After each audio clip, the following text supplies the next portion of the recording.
Magandang araw, welcome sa channel ni Chad of God. Ngayon, ibahagi ko sa inyo ang aking kaalaman sa karunungang lihim. Narito, orasyon, pangtanggal ng mga sakit mula sa sumpa. At kung bago ka pa lamang sa channel na ito, huwag kalimutan mag-subscribe and click the bell icon para laging update sa mga bagong video na ina-upload ko. Maraming salamat.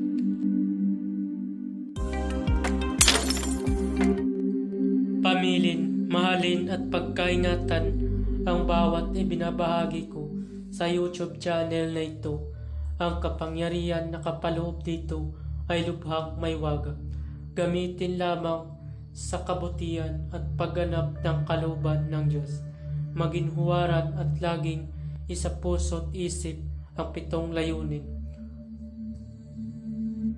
Una, isabuhay ang 4 na gintong simulain, makadiyos, makabayan at makatao, makakalikasan. Pangalawa, isagawa ang pag-ibig sa Diyos, pananampalataya at pag-asa sa pamamagitan ng tiyaga.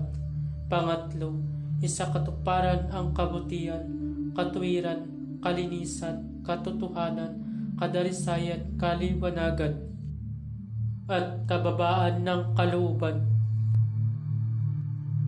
Pang-4, ipalaganap ang pagkakaisa, pagmamahalan, pagtulong sa kapwa, pagmimisyon, paglilinis ng sarili at pagbabago na paunlad. Pang-5, magkaroon ng paggagalangan, pag-unawaan at pagmamahalan sa isa't isa bilang mga kapatid at kapwa-tao. Pang-6, maging dakila sa isip, sa salita at gawa para sa Diyos, sa bayan at tao.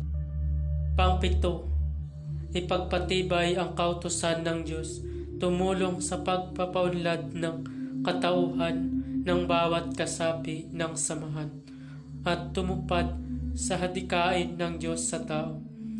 Sa pamamagitan ng pagsunod sa mga layuning ito, ang isang naghahanap sa Diyos ay makakasumpong sa Kanya at hindi pagkagaitan na Kanyang liwanag.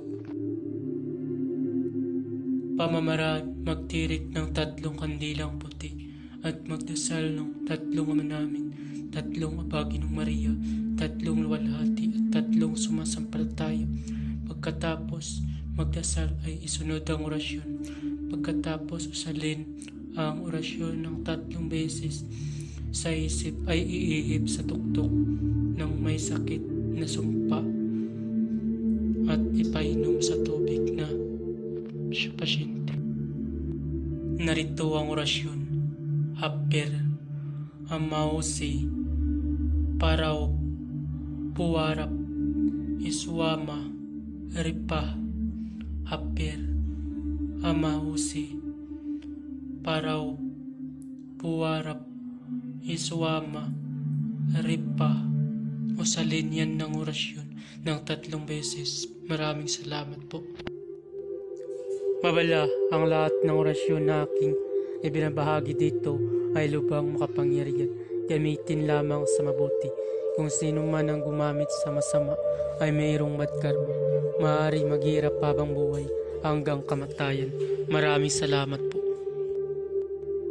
At kung bago ka pa lamang napadpad sa channel na ito, huwag kalimutan mag-subscribe and click the bell icon para laging update sa mga bagong video. Maraming salamat.